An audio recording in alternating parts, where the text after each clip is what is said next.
Hi there, Miss DeVos working on graphing linear equalities. Very similar to graphing an equation, but also kind of very different. So let's get started with this first example. Let's suppose this was an equal sign instead of a greater than, and we need to graph it. So looking here, it's in slope-intercept form. I don't know if you remember that, y equals mx plus b, where m is my slope and B is the y-intercept where it crosses the y-axis. So that's kind of nice. It's already set up like that. So that tells me M is 1/4. And B, where does it cross the y-axis? Is it +1? So with that in mind, let's graph this dude. So our line here crosses at y equals 1. And my slope tells me that the next point, the direction it's going in the next point is up 1/4. 1, 2, 3, 4. So there's that point. And if I do it again, up 1/1, 2, 3, 4, I now have 3 dots, and I'm going to wind up connecting them if they were an equation. But they're not. This is a greater than sign, not an equal to, so greater than only. And we denote that with a dashed line. We note that with a dashed line instead of a solid line when we graph it. Because the points along that line are not a solution for that situation.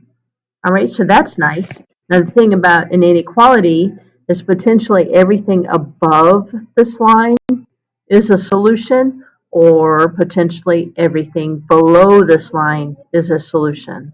Okay, so we have to use what's called a test point. We use a test point.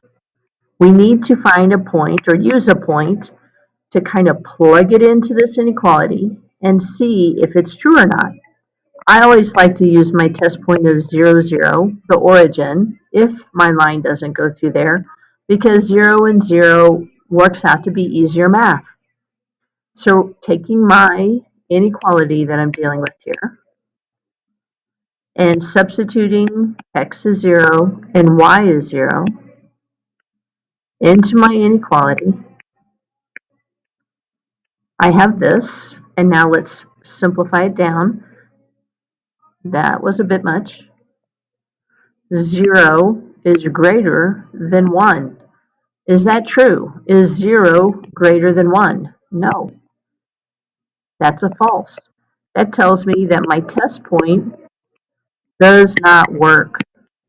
So I will not shade on the bottom side where 0, 0 is at. I will shade on the top side because that indicates where the solution is for that inequality. Any space up here above the line, any point, no matter what point I pick, 0, 4, way up here, every point will work in this inequality. And now to summarize that, things to remember. Less than and greater than are dashed lines, like you just saw. And if it includes that little bit of an equal sign right there, it's a solid line. And of course, we shade only one side of the line. And if the point 0, 0 is not being used, we use it as a test point to see if it works. And if it's true, if it works out when I use 0, 0, that my statement, my inequality is true, I shade that area with the test point. Shade on the test point. And if it's false, that 0, 0 does not work, we shade away from, or the other side. Shade away from the test point. Do not include that test point. Alrighty, there's your intro to the lesson on graphing linear inequalities. Stay tuned for more fun with graphs. Bye.